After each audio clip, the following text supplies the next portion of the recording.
Thanks for tuning in to another All the Feelings joint. Want to skip those pesky ads and get early access? Become a member at allthefeelings.fun/join and discover all the other great perks that come with it. Jazz. This is 110. Oh, we are getting towards the end. All right. Let's start the episode now. All the Feelings presents Still Adulting.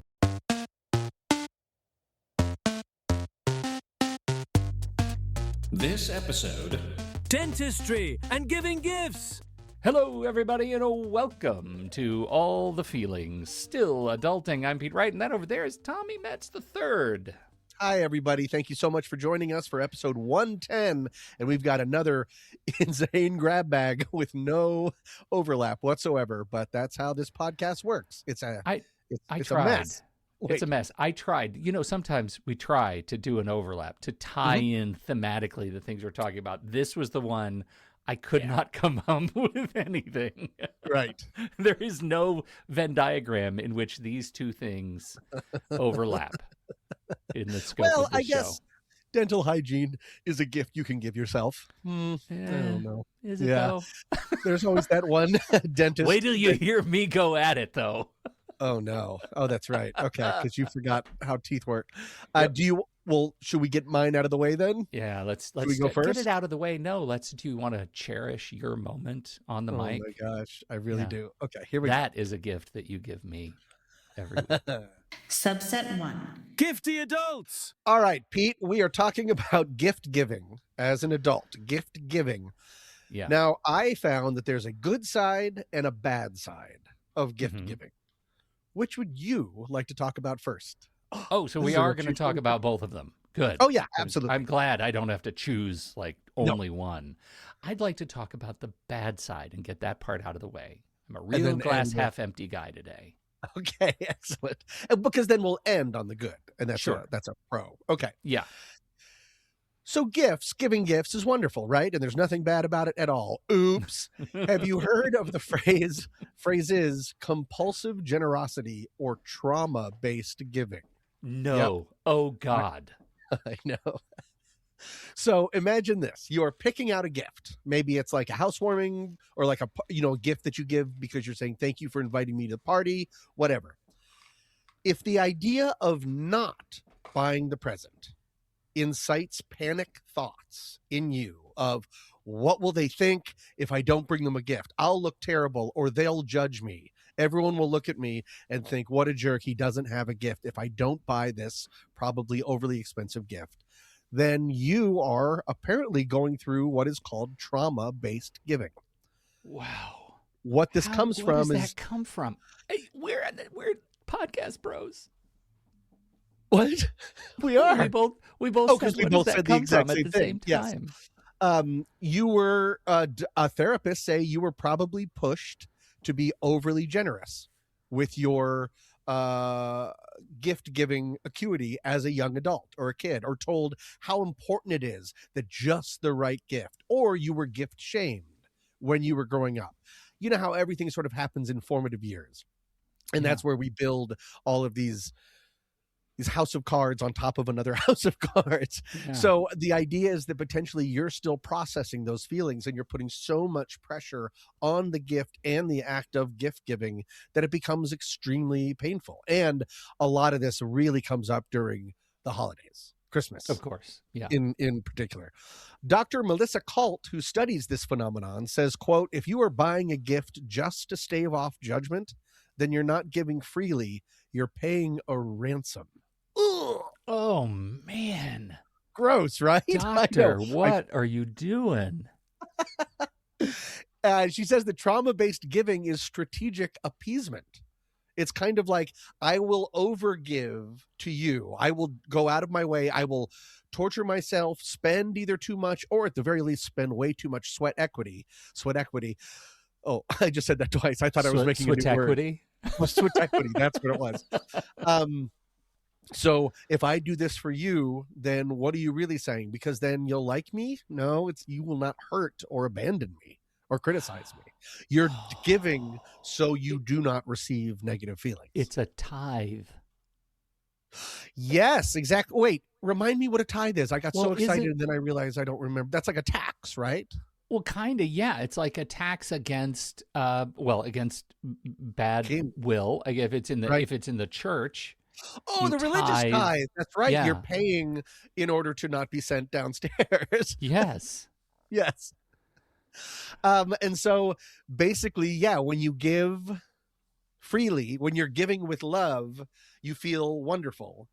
And if you're being compulsively generous, you, she points out things you want to rush to give the gift because you're just waiting. Yeah. You just need that other shoe to drop. And then you hyper scan for reactions. Oh, okay. I love the phrase hyper scan for reactions. Not about Yeah. gifts, but I do that all the time It's very when I'm just troubling. making Yeah. intense eye contact. And I'm like, "Ugh," because I'm trying to not, because I know if I don't get enough information, I will go away and fill in that void with my own Yeah. daymares. So You're I have your to own, find, like Tim Roth. Wasn't he the one who was in that show Lie to Me, where he lie to me, studied yes, micro for expressions? micro expressions. Yeah, Yeah. exactly right. That's hyper scanning for reactions, I think we've decided is Tim Roth. It is. And I like that micro expressions is thoroughly has been debunked, by the Yeah, way, it has. I did not know. as any kind of science or having people tell the truth or not, it is gone. It was Didn't the really, researchers really, watch that really show? Because the show was like slam dunk. I saw the first episode of Lie to Me, and the reason I never went back, this is not important, but I have to tell it. He goes up to this, he's like in New York, hey, Tim Roth, and he goes up to this hot dog vendor. And the guy's like, hey, you want a dog? New York, New York, I'm walking here. And Tim Roth goes, when was the last time you washed your hands? And, and the hot dog guy goes, just about 5 minutes ago. And then has a mini seizure. He might as well just go lying. Like he like flutters his hands and he rolls his eyes. He looks like he's dying. And Tim Roth goes, I'll pass on that dog. And it's like, yeah, anyone would pass. Those were not micro expressions. That show was dumb. Okay, anyways. Okay. Anyways, you rush to give the gift, then you hyperscan reactions, and then finally you, because you're just having a conversation with yourself, that other person isn't really in on it because now you're judging for yourself if you succeeded based on all of their perceived critiques. So that Okay. sounds terrible. Yeah. So far, We don't like so any bad. of those. Mhm. I'm going to start turning it around and making it. We're now going to turn the tide and make this happier and more personal about you and I. One of the ways to take away I found this in a lot of places, and I just like the turn of phrase. One of the ways to take away gift giving anxiety is to prioritize presence over presents. What?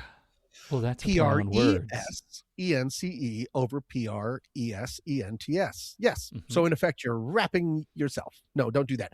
Anyways, that time that you spend together, that your presence, it kind of reminds me when we talked in an earlier episode this season about traveling traveling to your friend's hometown and feeling anxious about being a good guest, that you reminded me, but you're giving the gift of yourself. You're giving the gift Right. of your presence. That's the best part. That's the most important thing. And just stepping away or ignoring these wrapped gifts that can be too expensive and are very, very material. Instead, sort of prioritizing just time spent together can be a way, because that's what's going to be remembered more than any kind of actual present. Now, let's get to the good side. And by the good side, I mean, first and foremost, everybody, and then I'm going to turn to you. So start thinking about something to say. First and foremost, relax. There is no set and agreed upon rule or etiquette for gift giving. There's a zillion websites that say that there are, and they just contradict themselves all over the place. I saw lists saying that giving gift cards or gift certificates are perfect because you're treating the other person to something, but you're letting them dictate their own gift, their own Sure. experience. So they'll Yeah. definitely enjoy it. Other lists say that giving money or gift cards is the rudest thing that you could possibly do, because you're like, Because it this shows is you all gave I no care. thought. Yeah. You gave no right. thought. And you just said, here, we have nothing in common. Here's a gift certificate to Tashin. I don't know. Do you have Tashin? I don't know what that is. Tashin is it's this bookstore. They're very big out here. And all they sell are these gigantic coffee table books of like Bridges Yeah. or mugs, and it's just pictures. And the only reason they exist is clearly because Hollywood executives don't know anything about their assistants. And so I just like, it's just like, it might as well be, here's a book about London because we have nothing in common. Here you go. I don't know anything about you. But a Here's coffee this- table book just a coffee screams table book substance. that's like $200 and is 900 pages long, and no one's going Yeah. to look at it. And sorry about that. It's the Yeah. equivalent of like buying like a World War II book for your dad. It's like, I don't know. Except anymore. for your dad will memorize it. Yes, that's the problem. Or he'll Yeah. already have read it. Okay, He'll already So, have read if it. we can all relax. Okay. Pete, do you have any quick and easy rules that you use for gift giving? Well, it's And I always have some I would like to share too. Go it's ahead. always gift cards to Papa Murphy's. Oh, call back to Feeling Friends segment. Okay. Oh, hey, Ouch. but not in Sherman Oaks. Oh, okay. Yeah, we don't have so- Papa Bear. I'm not a I don't relax. Ergo, I am not a great gift giver because I overthink and I panic a lot. So, not a great vessel for your lesson right now. I'm waiting for the punchline that will make me a better person. I do. I do spend a lot of time. I think the gifts that are most important to me. For example, every year I make an annual Christmas playlist for each of the members of my family, and I spend a lot of time during the year cultivating, collating themes Individual of lists for songs. each person. Yeah. Wow, and that's and I've been great. doing it. So this year I gave my wife her like 26th, and I gave my kids. I started doing it when they were 4 or 5. So like my daughter's got 15 of them, and my son has 12 or something like that. And so I spend a lot of time on that. Now, of course, AI has taken away a lot of the friction for them. They can create their own playlists. I can give them a prompt, but I still do it anyway because I just enjoy being a part of it.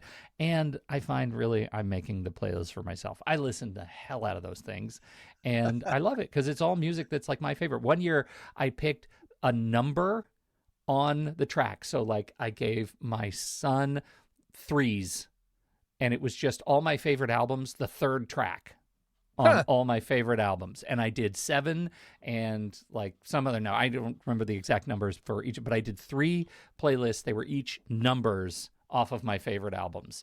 And it ended up being an awesome playlist, it turns out. That's really So, cool. Those are the things that are my most favorite.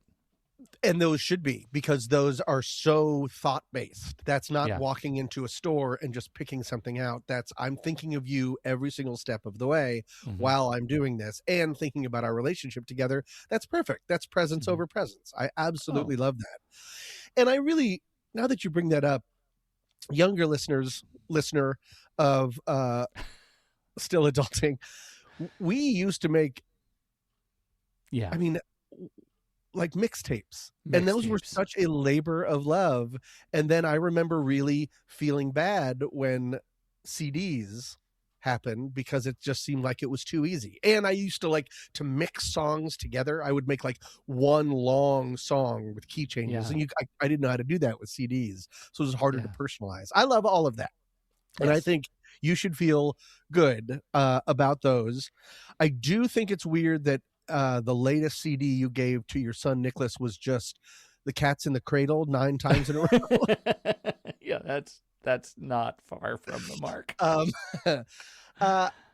I think for me, now that I'm an adult and have an adult friends, and I don't, have like kids that I'm giving presents to, I don't buy too many actual physical gifts anymore. And a lot of us don't. Mm. Like, I'm thinking more about like birthdays Mhm. and stuff. I buy a couple of things for my parents, but gift giving has really receded.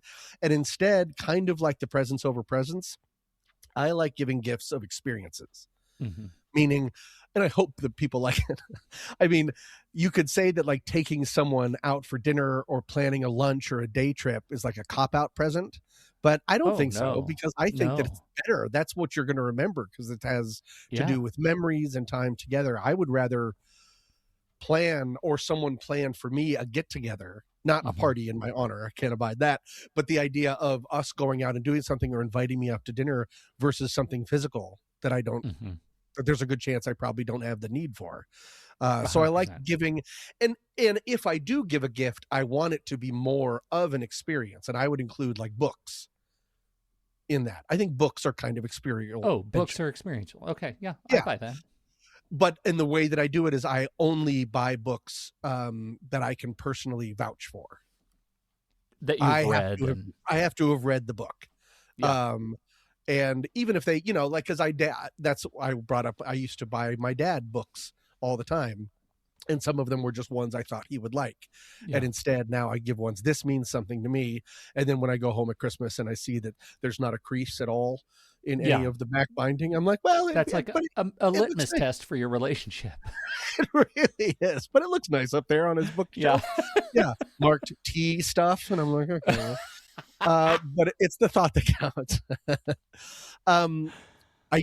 We talked, was it just last episode when I talked about the mysterious package company hobbies? Was that 2 episodes ago? 2 episodes ago, I talked about how I did an entire experience mystery solving for the mysterious package company.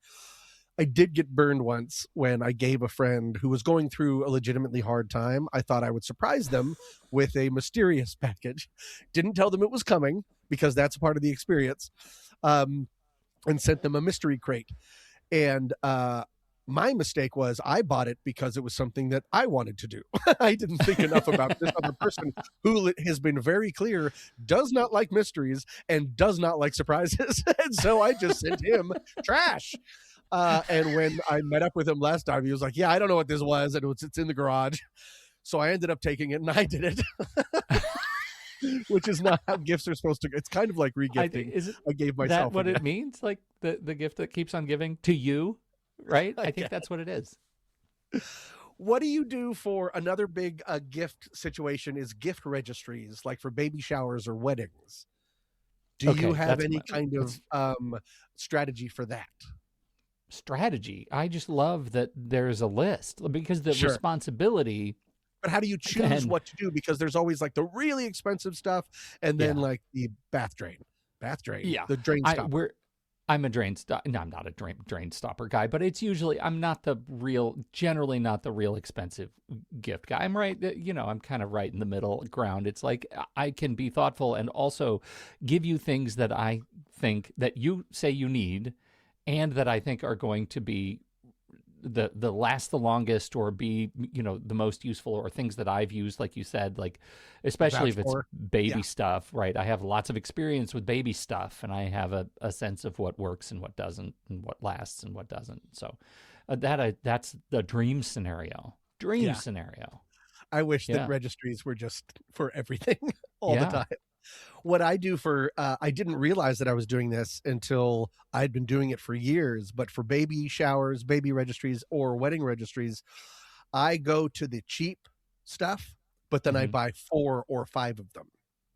Not 4 or 5 of the same thing. I pick 4 cheap things that then equal like maybe $75 or $100, whatever it is. Yeah, here's a reasonable, Yeah, because then you're spreading yourself out. So they get to open things and think of me more than once.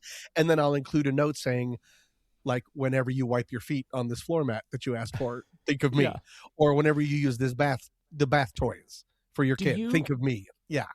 Do you ever exert judgment on the real high dollar things? Especially I'm talking about for weddings, because, sometimes you go into that wedding registry and it's like, okay, I know that you think you want this gravy boat, this China gravy boat. Oh yeah, expensive. And I think you don't want that gravy boat, or you say you want that stuff. I'm never going to buy you that stuff because I just genuinely don't believe you need it in your life.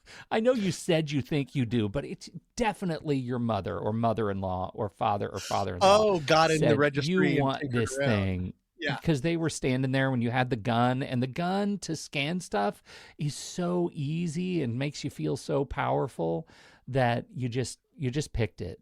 Or you're on Amazon and you're creating it on Amazon, and what? I'm sorry. Why are you holding a gun when you're making a registry?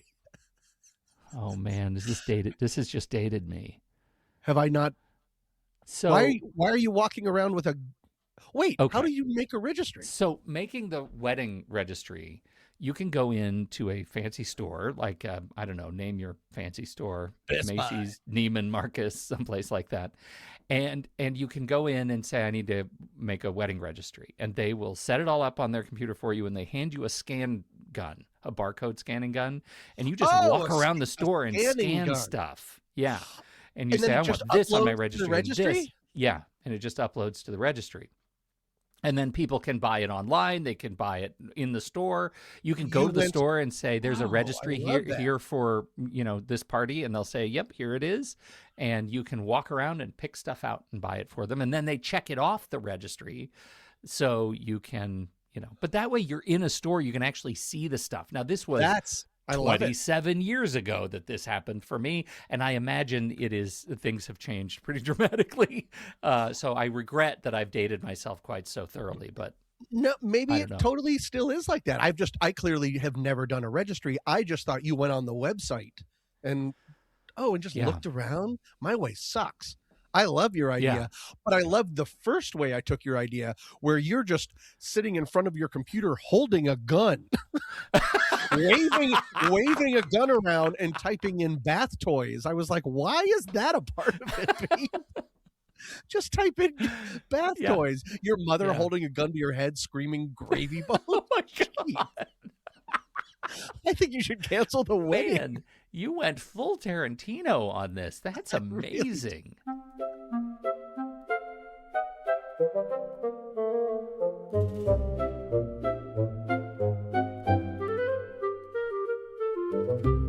And then there's the harrowing tale of Gifts Gone Awry, a collection of toys that were unleashed on a ravenous group of children throughout American Christmas history, only to be recalled soon after, as the gifted toys turned out to be more dangerous than playful.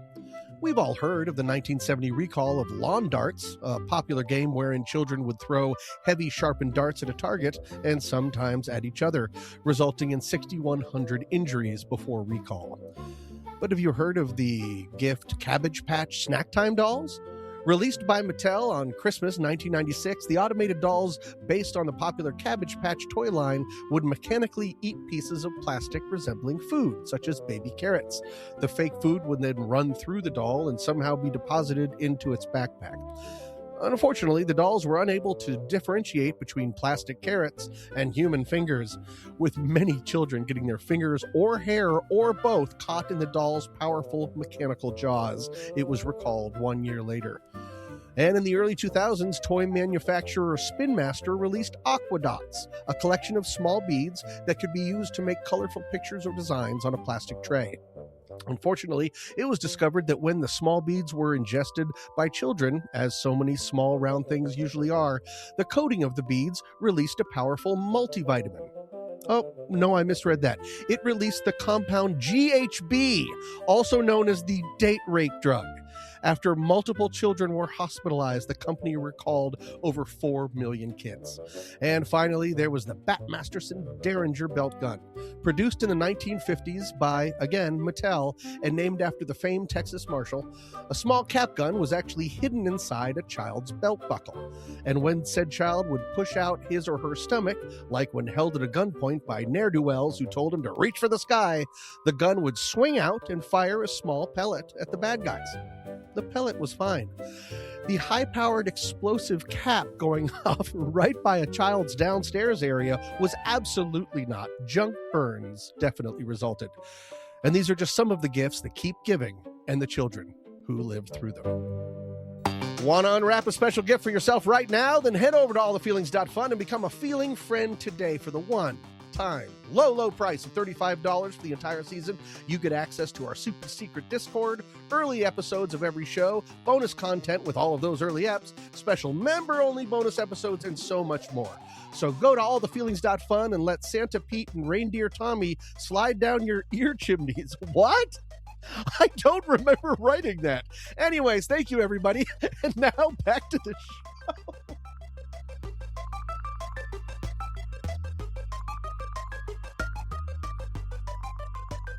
Subset 2. Dirty, dirty dentists. Tom, how's your dentist game? very, very strong. As I think I've mentioned before, my mother was an Air Force brat, and instead of going to the dentist, they didn't. And so my mother's mouth and teeth are not in good shape. She's had constant work done. As a result, my parents made it a priority to take care of my teeth. And I am been cavity free and 3 for a zillion years. I'm in good shape. Really? You've never had a cavity? Or Oh no, I've had it's just been cavities a long growing time? up. Okay. But I mean, ever since like going to, let's say, like high school, I've never had a cavity or had That any is major thing done. astonishing. I know. I've told this story years ago on this show. I talked a little bit about my dental game and how I feel about dentists in general. And I want to start this particular story by saying I really like my dentist now. She is incredible. She's wonderful. She looks kind of like Annie Lennox and is very cool. I mean, she's just like legitimately a cool person. And then I saw her once at a grocery store, and it was weird, out of context, and there's weird. Just it's so it's like seeing really a high alarming. School teacher in a park. You're like, exactly what? Right, and I was too nervous to actually talk to her. That's true. I thought there's just too much cool power exuding down this aisle of like rice and other carbohydrates. Anyway, okay. So she's very cool, and I really like the relationship that I have with my dentist now. And she does good work, and she's all the stuff I'm about to talk about is not my dentist. Okay. So now let us begin. So when I was a kid, just a little recap, a dentist gave me more fillings than any child with freshly grown adult teeth could possibly need, right? Every visit, there was more to fill. And it was, in hindsight, a textbook case of dental overtreatment. Ugh. Ew. And you know what that works well toward is what fear, trauma. Yeah, that's what that does. The word. So I avoided dentists in general for the next like 17 years. I didn't go. That's right. That came out in like season 1 of What's That Smell? When you're like, I didn't go to the dentist for 17 years. And I went, yep. What? Like I remember blazing past it and then being like, oh my God. Well, and here's what's so crazy about it. So I go to my first dentist appointment in 17 years, and at that time I had 0 cavities, not one. My teeth that my dentist had left alone had just managed to take care of themselves, right? Wow. The ones that had been filled, however, were now a slow motion disaster. Oh, no. Right? Old amalgam fillings decay and the seals fail and crowns become necessary. The damage wasn't from my teeth. It was from the treatment. And since then, right? Did he use nougat? He used nougat and caramel. That's a problem. Yeah, and then sealed it with like cling wrap. So I guess this is kind of a story about a bad actor in a profession that has mostly good ones. And still, it's worth. That's how I had to approach talking about dentistry. Yes. I have a question. Do you remember anyone like your parents ever being like, this seems excessive, or was there such a white coat follow the leader thing of, well, he's clearly, was it he? I'm sorry. Yeah, it was a he. He's clearly a doctor, so he knows what he's doing, and we just have to get in line. Do you remember any kind of to the point where we did change dentists? My parents went to a new dentist. I would have gone to the new dentist, but I left for college. I see. Got it. So alarm bells were ringing at some point. Yes. Yeah, they were. So, all right. Overtreatment in dentistry is genuinely hard to quantify. And so that's what I was looking for statistics on, like, how bad does it get? Researchers have noticed that no one is collecting. They've noticed. What am I talking about? Like, it's just researchers happen to see hey, Carl, that no one is. You know what I just noticed?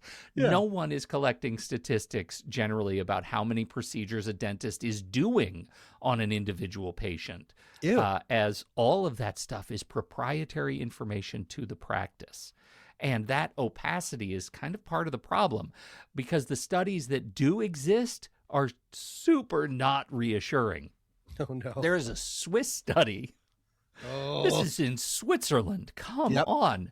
A Swiss study is widely cited that found 28% of dentists recommend treatment for a superficial cavity that, per dental guidelines, should only be monitored, not drilled. Right? 50 dentists collectively suggested between 1 and 6 unnecessary fillings across 13 different teeth for one patient in one visit. That's too much. I don't like that at all. That's terrible. Right. That's 50 different dentists looking at the same mouth and coming up with 13 different teeth, having 1 to 6 fillings. That's 50 different dentists having widely different opinions on the same mouth at the same time, right? What? How? Like, this makes that, like, what is it, the Dentine commercial, right? That 9 out of 10 dentists agree. That they don't agree on anything, man. That's completely fraudulent. Now, let's bring it back to some domestic research. A Washington State survey found adults are more likely to receive overtreatment if these are the conditions that lead to overtreatment with your dentist. Think about your dentist as I say these things. Okay. If your dentist is younger, if your dentist has a busy practice, if your dentist advertises, if your dentist charges higher fees than the norm, if your dentist had less than the norm continuing education in the field, if the poorer looking patient was 17 percentage points more likely to receive an overtreatment recommendation. What? Wait, that doesn't be... I know, man. Just let that... Because it's predatory, right? Over 55% of dentists were found in one study to drill incipient decay. Oh, do you love that word, though? Make it your ringtone. Incipient decay. Incipient decay goes back to the Swiss study. Incipient decay means it's very early stage cavity formation that dental guidelines say can often reverse on its own with better hygiene and more fluoride. Once you drill, you've committed that tooth to a lifetime of fillings, right? Like, I didn't know that as a kid. I know it now, and it stinks.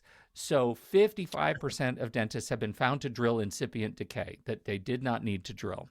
Okay, wait, are you still on a run, or is now the time for me to ask? I've got one more.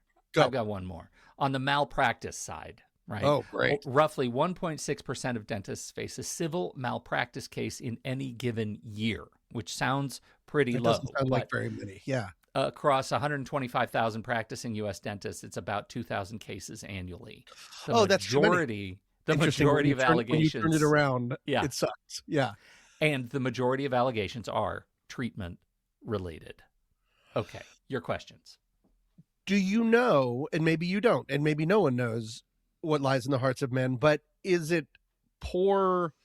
Are they making a valid mistake because they're just doing their job wrong, or are they paying to play? Are they overdoing this stuff because it'll cost you more money? Well, that, of course, is the assumption that that's where this is the gotcha kind of study. But you said it. We don't know. It could really be that this particular dentist had his or her own childhood trauma around dentistry and sees any cavity as must be filled because we're just super conservative here about protecting your teeth from potential damage. And that can be troublesome for some people. So, we don't know. It's interesting that you said that more younger dentists would be more likely to have a problem, because I would have thought it was the opposite of all you have is a hammer, all you see is nails, of like, if you haven't continued, then you're like, yep, we've got to knock it out or fill it or tie a rope around it and tie it to the doorknob. To the doorknob. Like, they just haven't been updating their medical journals or whatever. So that's right. All of that is it's very interesting, right? Well, this is the warning part, because we talked about what my dental situation was, and this is the real cost of it's actually not the cavities, right? Because I genuinely don't have new cavities, but I have a ton of dental work. Why is that? Because old amalgam fillings are time bombs, legitimately time bombs. And it's not just like leaching metal into your bloodstream, right? Amalgam restoration has a median survival time of 12 to 15 years. Oh, no, that's not long That's enough. how long a metal filling lasts.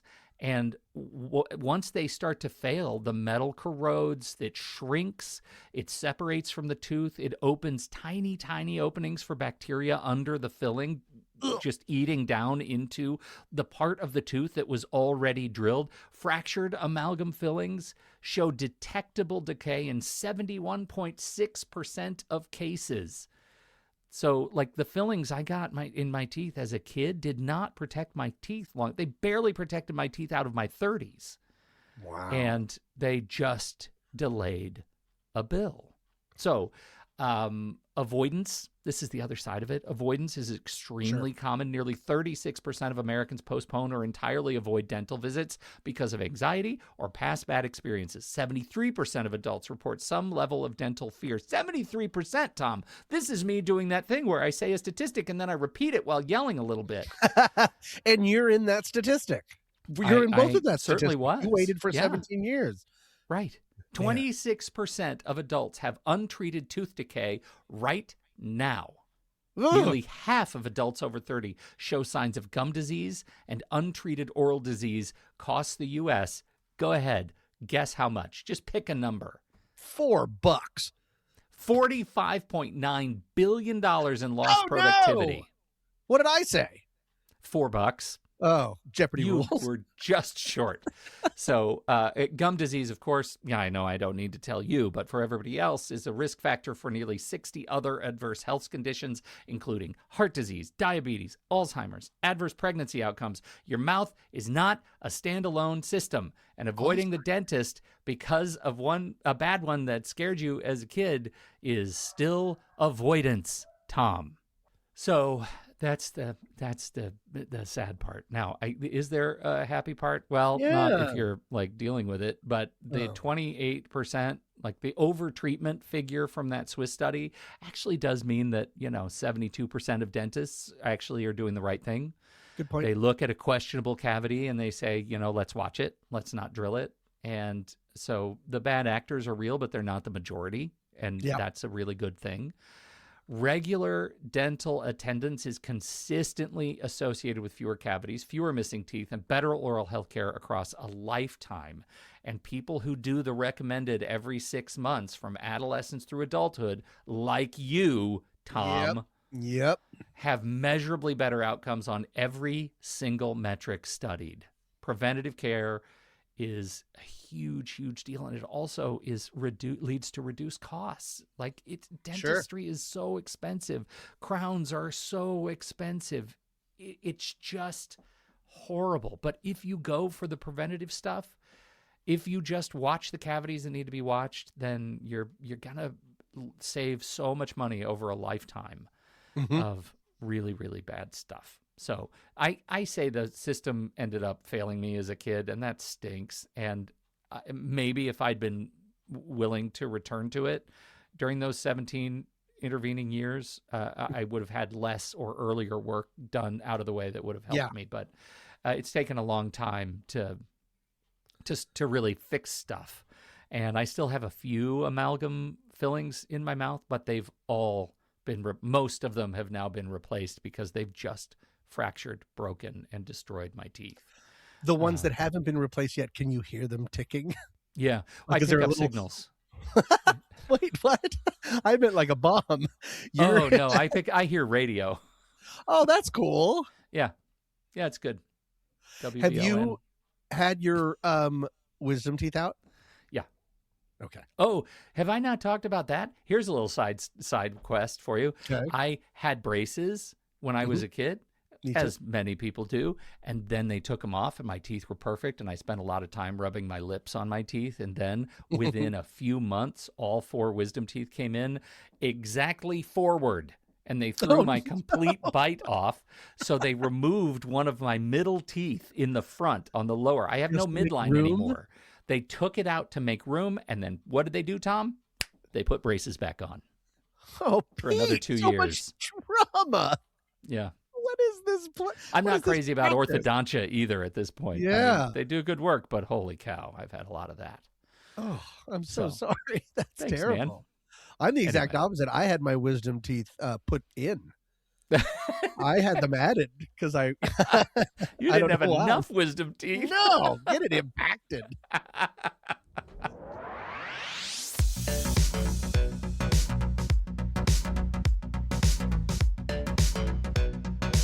Never felt so high like this before. Am I hallucinating? I just can't be sure. So won't you come closer? 'Cause I've got to know. Thank you all so much for joining us this episode. This week's tune is Taste by Lance Conrad. Coming up next week, Tom, what are we going to do? Less grab baggy than usual. We're actually going to be talking about health, but in two different ways. I will be talking about mental health as an adult and therapy or not therapy, all of that exciting stuff. And Pete, what are you going to be talking about? Well, while you're busy rooting around in your head, I'm going to talk about rooting around in your body. We're going to talk about surgery. That is not how surgery should ever be. I just went in for a routine rooting, and it went pretty well. Okay, well then, until then, I am Tommy Mess III. And I am Pete Wright. Thanks for downloading. We'll see you next week right here on All the Feelings, still adulting.